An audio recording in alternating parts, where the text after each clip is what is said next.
Good morning, everybody. This is Cindy Clark from PAC-B TV, and I am here this morning with Justin Bond from Justin's Canine Campus, and we are going to talk about some dog behavioral issues this morning.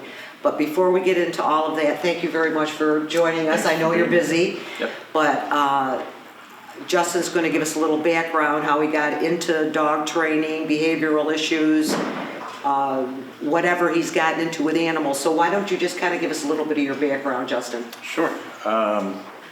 Essentially, this started, I want to say 1997, not to date myself, but started with my first Siberian Husky puppy. He was a baby that had all the Husky traits that people hear about, getting into trouble, being difficult. So by the time he hit 9 months old, I needed to find a trainer for him and myself. So I went to a basic obedience class, and that's how my career began. That instructor, by the end of the course, asked me to join her school as an assistant, and from there, it just kind of took off. My next step was I moved to San Diego, ended up working for a private shelter, Helen Woodward Animal Center. Did kennel work, but also started to learn about behaviors there and apply some of the work I had done as an assistant at the obedience school to the shelter dogs.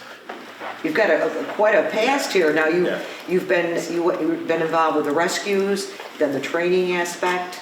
Yep, I did a lot of work with rescues. I ended up, the next step after Helen Woodward was a group called Focus out of San Diego or La Jolla, California, Friends of County Animal Shelters. So I was working at the county facility, but I was employed by a private group to help rehabilitate dogs and then get them out of the shelter system into foster program. Now that would be, I would think that part of the training within a shelter environment would make it better, easier, whatever.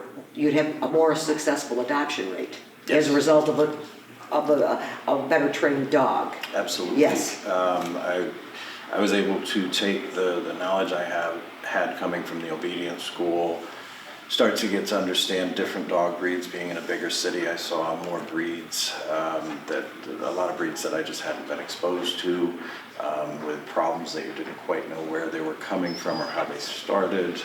So you have to kind of reverse engineer it almost and figure out how to get those dogs to become adoptable. I was also able to show those techniques to volunteers, which in turn they start to apply those training methods and behavioral methods to the shelter dogs, which, like you said, ends up helping get them adopted. The adoption rate would go up for sure. So then you came back to Syracuse after that, or? No, the next step from the county shelters, I ended up working as a trainer and handler for a mold detection company. I had 3 dogs that were trained to detect mold growing on drywall or structural surfaces. So I would take 3 dogs into very large homes, sometimes office buildings, and use them to detect if there was a mold problem behind your wall, so that you could have a remediation company come out. It was the same process that any scent detection dog would go through, whether it would be a drug dog, a bomb dog, there were termite dogs that we worked with, but this was specifically for detecting mold. Now, does it have to be any particular type of dog, or just a dog that you figure would respond to training for that particular need? It doesn't have to be any particular type of dog. We actually had a Jack Russell, a Beagle, and a Border Collie were the 3 dogs I worked with. The Beagle and the Border Collie were each rescues that I pulled out of shelters, and then ended up doing fantastic work for us in the mold detection capacity. The only dogs that we typically wouldn't look at as bringing into the mold program would be any dogs that had smushed faces, like pugs and boxers, because their nasal passages are shorter. So it just sometimes would stifle some of the work. So there really wasn't any need or Never thought about that. I never, restriction. Yep. never would think about that. So then, all right, you got involved with that. Were you still doing the actual training or getting involved with the rescue groups? Yep. This time? So I was still doing training after the Mold Dog. After working with the Mold Dogs for San Diego Mold Dog, I then ended up being asked to run a new daycare that was opening up in downtown San Diego. It is a new facility. There were a couple competitors around us, but the owners had no background in dog behavior or they just liked dogs essentially. So that's how I got into this aspect of it, was basically from the ground up helping them build their facility and set the programs and implement just a plan for how to successfully run a daycare business for dogs. Through that, we did a lot of work with different rescue groups. I would have on the weekends rescue groups come in, like German Shepherd Rescue of San Diego. Just some of the local groups would come in and we'd hold adoption events for them. I also, while there, was working with a group called Even Chance, which was a pit bull rescue out of San Diego. So that my core has always been working with the shelter dogs. Oh, that's quite a background. So then, all right, so you've got all this experience under your belt. Now do you head back east? Yep. It was 2009. I came back to Syracuse after being gone for 12 years or so. Once I came back here, I started doing training for some daycares, setting up training classes, doing private work, and that eventually morphed into Carrie and I opening up our own business. Now, how long you been here? So just 10 years now. 2014 we opened up, so Oh, okay. over 10 years. Okay.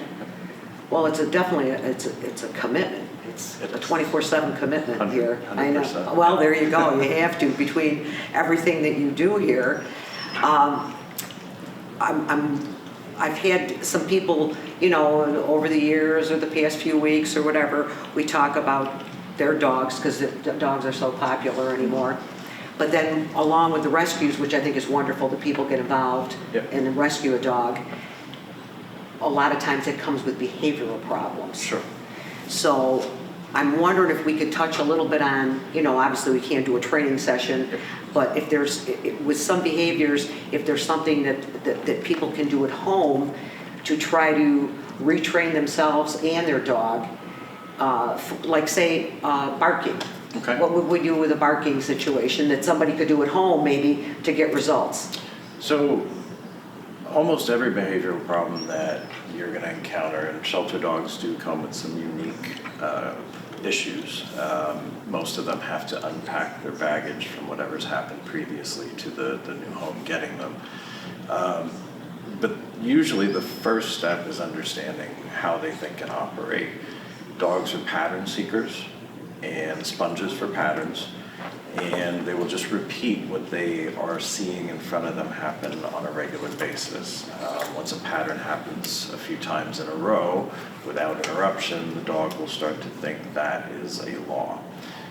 The other side of that is we are responsible as the humans, they're pack leaders, they're best friends.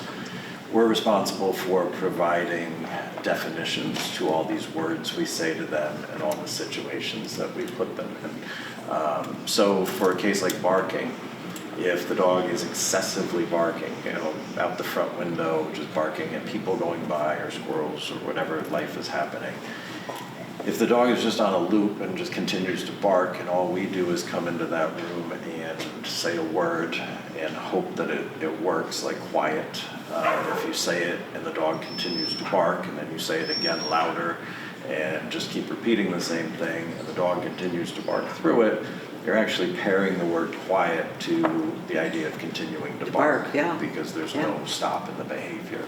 So essentially what you have to do is you have to give weight to the words that you're using. You have to create a definition for what it is that you're actually saying. We know that quiet means we want you to stop barking, but if the dog continues to bark, they're showing you they don't understand that.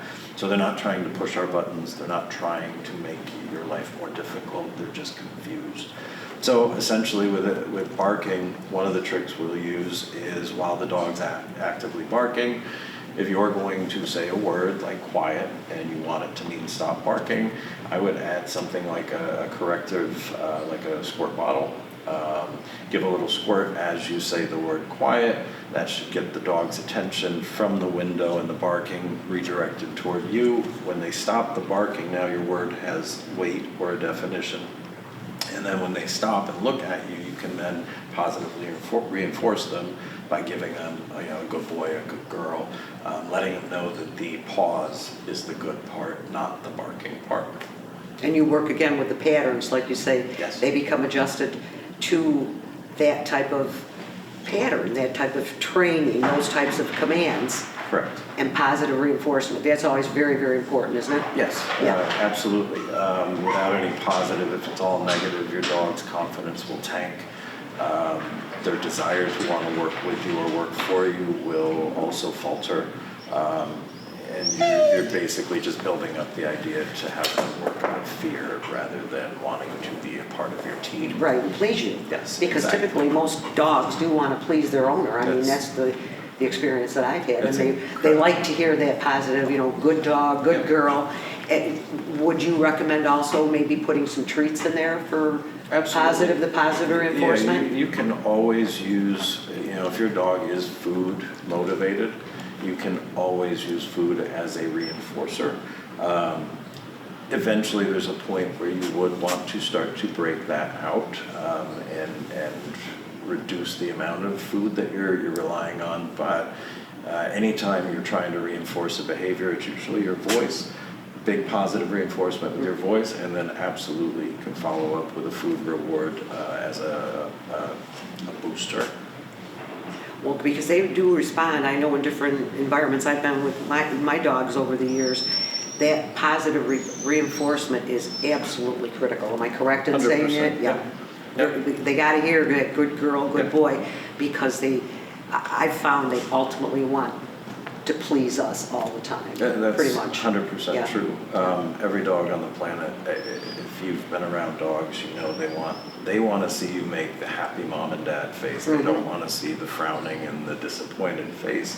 That's why I say your dogs aren't trying to push your buttons, or when I hear, my dog knows better but keeps making the same mistake, it just means that there's a miscommunication. Right. It's not that they're That not maybe smart. mom or dad doesn't know better. Correct. Yeah, they Correct. don't know. It's all part of, in my experience, it's a combination, it's a work in progress always with the owner and the dog, and then the consistency, Yeah. because that's always been stressed.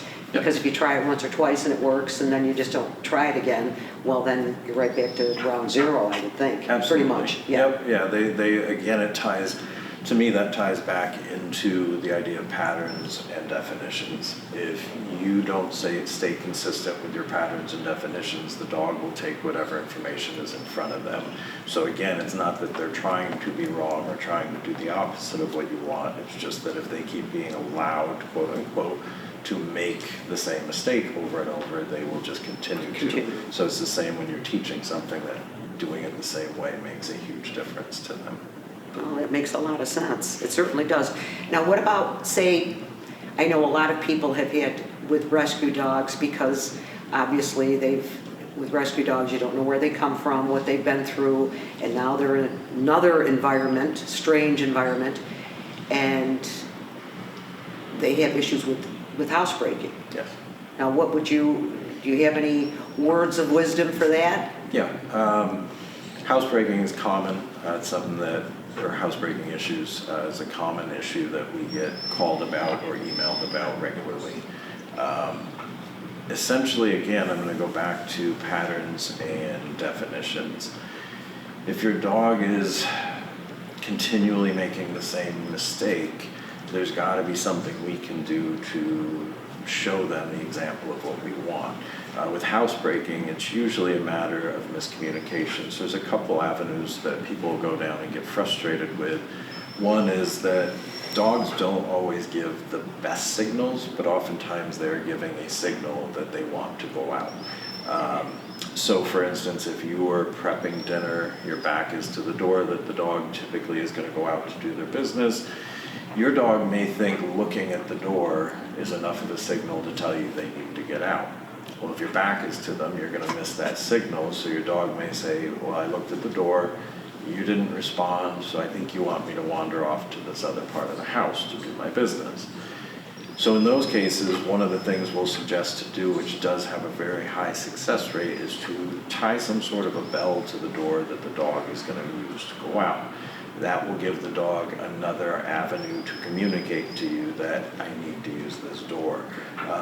A lot of times, like I said, it's just a matter of missing the signal. So if your back is turned and suddenly you hear the dog touch the bells that are hanging from that door, you're going to immediately turn around and get them out. So now your consistency that we were just talking about, the percentage goes way up because you're not missing the cues or the signals. That's one aspect of it. The other is if you notice that the dog is going to the same location in the house, like usually a back room that doesn't get as much traffic, or they sneak off to a certain part of the home, the best thing you can do is just restrict access to that location. Cutting off access, shutting a door, putting gates up, because then again, the dog will try to get to that spot. It'll give you an extra amount of time to respond to what you're seeing. The dog starts pacing in front of that door that you just shut, or the gate that you put up. Again, you could hang bells in those spots because that would be another indicator that the dog is now searching for a space. It really comes down to giving a definition to the dog of what it is you want. So if the mistake keeps getting repeated, for instance, a dog goes out, is outside for a few minutes, but then comes in, and the pattern is when they come back in, they go find a spot to relieve themselves.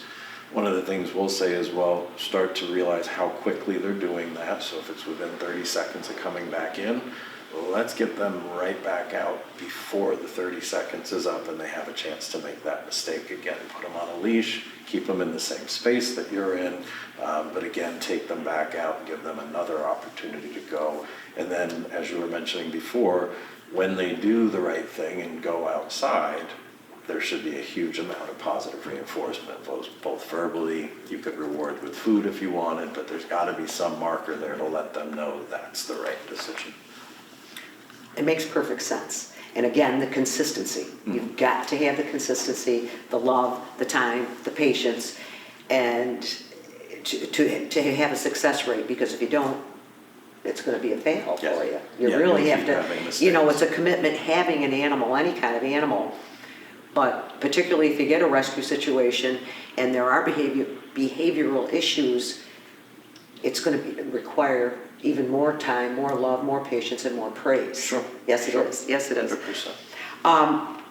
We're going to have Justin show us some of the examples with his dog as far as, you know, responses, training, hand signals, that type of thing. So we kind of get a better overview of exactly what it takes and the end result you can get with an animal that is properly trained and that you take the time with and you do what you should do. I know I've been through this with animals of mine, with dogs of mine, and it has been proven successful. I have to say it's a success rate, but it does require time, it requires patience, love, but the end result can be that you've got an animal that everybody wants to be around, and the animal is happier because they're making you happy. Yeah, and if you're happy, your dog is happy. Yes. So with that being said, and I also want to thank you for spending the time. We're going to come back. We'll be coming back because I'd like to, you know, there's only so much you can fit in a time slot here, but there's so much more to discuss about handling your animals and handling the owners, because the owners have to be educated as well. Is that correct? 100%. Okay. My classes are about the owners. Yeah, it's very important because it's a training experience for everybody, for the whole family. But I want to thank Justin for coming in and spending the time, because I know he's busy, but we will come back for more, because I think the issues here, there's a lot more behavioral issues that probably many of you have with your dog that you'd like some advice or some guidance on, but we will be back. but I'm gonna let him show us some examples of training with his dog. But thank you very much, Justin. Thank you. I appreciate you spending the time, and I hope to see you very soon. I hope so too. Thank you, Cindy. Thank you. Yep. Hi there, this is Cindy. I'm back again with Justin and Cato. Hello, Cato, who was so well behaved during our sit-down interview. But now what we're going to do is have Justin give us some information about leashes, collars, the right ones to use in training. Years ago when I was going to obedience class, probably I should have gone to obedience class, there was the choke collar. That's a no-no anymore. Yep. But he's going to show us some of the leashes, the collars you should use, and then some basic commands with Cato. So that being said, take it away, Justin. All right, thank you, Cindy. Let me just start out. Cindy mentioned the collars that we use and don't use. We don't any longer use choke chains. Our facility won't use choke chains. What we use is a martingale collar. This collar is essentially, it's just a flat collar like everybody uses, a flat buckle collar on the top, but it has the cinch piece down here at the bottom. This is where you're going to hook your lead to, and this just allows, it will not get infinitely tighter like a choke chain. It stops at this point, but what it does is allows you a little more finesse in your handling, allows you to keep the leash and collar in the proper positions, and communicates to the dog much more effectively. So if you see on Cato, this is what he's wearing here. He's got his on. Where we want the collar is up here behind the ears, and we've connected it to the loop, the hoop here at the end. But again, the collar, proper collar position is up here right behind the dog's ears, not down at the base of their neck where their shoulders start. That is a common issue that people run into. Dogs use their chest to pull with. As a Siberian Husky, this is what they're bred to do, is pull. So as soon as that collar starts to slip to the chest area, they will absolutely lean in and begin to pull on it. That is a common thing that happens to most people. So you do want this to be up right behind the ears here. Some of the basics, one of the first things we teach, and again, before I start working, I always make sure that that collar's in the right spot. It's not tight, but it's just got to be up here behind the ears if you want to have success. But we're going to start out, in class, the first thing we'll teach is a sit and stay. We lure the dog into the sit by tipping our hand upward with the treat in front of it. Then we're going to give the stay. And we're just going to hold this position. If he starts to move, we will put a little pressure up, relieve the pressure as soon as the dog situates himself back down, and then we get out of the exercise and give a big reward. Good boy. Good job. Well done. Good boy. So we're going to lure the dog into a sit by tipping our hand up right in front of his nose. We have a treat in it as a lure. This is called lure and reward. So we get him into the position of sit. Then we're going to say stay. Once we're there, we're going to hold that position with our lead hand ready to give a correction on the leash just to keep him there. But right now he's in position, so there's no tension on this lead. When we're ready to get him out of that stay, we're going to say free dog, get him up to move toward the treat, and give him his big reward. There's the positive reinforcement, but you are using the leash to help keep the dog understanding what the definition of sit and stay actually means. So again, we get him into our sit, we get our stay, we hide that treat behind our back so it's not in front of him like the lure we just used. If he started to move, we would just apply pressure up on that lead to keep him in that spot, just like this. Then we drop slack back into that line to tell him he's right. And once we're ready to get out of the exercise, free dog, go boy. Well done. Good job. Sloppy. Sit. Good girl.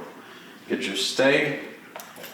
Dog moves. Use a little pressure up on the lead just to keep them in the spot they started in. Stay. Hide that treat. Again, use the lead to keep them in position just to show them what the definition of stay is. Mistakes are okay. It's just how we handle those mistakes help the dog understand the definition. Once you're ready to get out of that stay, and again, I don't want to release a dog from a stay unless they're actually in their sit and stay. So we wait for it to reset, And then we're ready to get out, we give our release phrase, free dog, good girl, and get the dog up off that spot to the tree. Good girl. Up here. Good girl, well done. Come on, let's go this way, we'll do it this way. All right. Sit. Look, good girl, ready? Heel. There it is, there's my good girl.